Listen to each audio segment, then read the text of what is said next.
Voici une capsule vidéo pour l'utilisation donc du logiciel Capstone qui va nous permettre de mesurer la vitesse du mobile Pasco.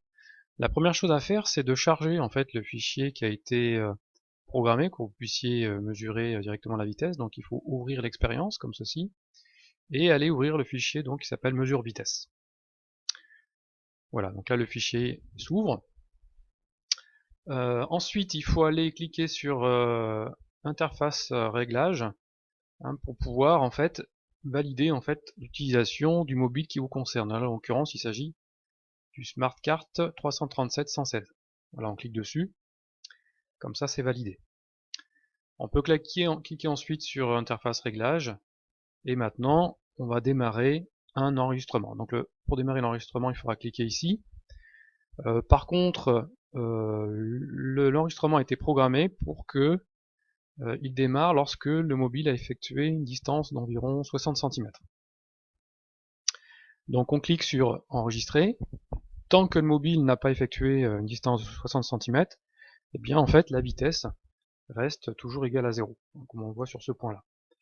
Donc si je déplace ce mobile, la vitesse augmente, mais l'enregistrement n'a pas lieu parce que le mobile n'a pas encore franchi sa distance de 60 cm. Ensuite vous le lancez,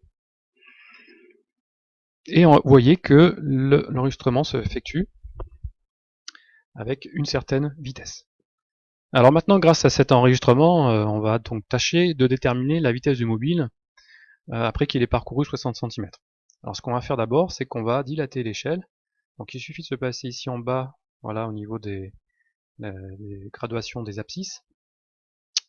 Cliquez et glissez comme ceci, vous voyez, vous dilatez l'échelle, on voit apparaître donc les premiers points de mesure de vitesse. Donc maintenant, pour estimer en fait la valeur moyenne de la vitesse, on va déjà sélectionner les points qui nous intéressent en cliquant ici.